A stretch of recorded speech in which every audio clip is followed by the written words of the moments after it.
અમદાવાદમાં 7 અને 8મી ડિસેમ્બરના રોજ ગુજરાતનો સૌથી મોટો દુબઈનો પ્રોપર્ટી એક્સપો યોજાશે। આ અંગે બિલ્ડ કેપ્સ રિયલ એસ્ટેટના સીઈઓ પ્રિયાંક શાહે જણાવ્યું હતું કે આ એક્સપોમાં અમદાવાદના લોકોને દુબઈની પ્રોપર્ટીઝને નજીકથી જાણવા અને ખરીદવાની તક મળશે। એક્સપોની વિશેષતાઓમાં સુપર લક્ઝુરિયસ ફ્લેટ્સ, વિલા અને કમર્શિયલ પ્રોજેક્ટ્સનો પણ સમાવેશ કરવામાં આવ્યો છે।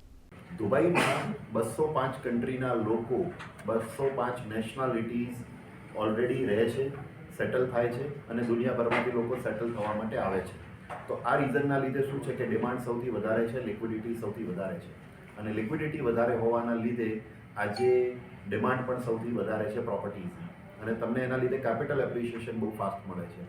તમે અહીંયા જોતા હશો કે ઘણીવાર 3 વર્ષ, 4 વર્ષ, 5 વર્ષ થઈ જાય તો પણ પ્રોપર્ટીના પ્રાઇસીસ વધતા જ નથી। તો દુબઈમાં શું છે કે કેપિટલ એપ્રિશિએશન તમને સારામાં સારું મળે છે। પ્લસ એક મોટો એડવાન્ટેજ છે કરન્સી એપ્રિશિએશન।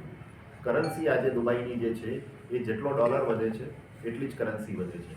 તો એનો પણ સૌથી મોટો એડવાન્ટેજ એ છે કે 3 થી 5% તમને એવરી યર કરન્સી એપ્રિશિએશન જોવા મળે છે।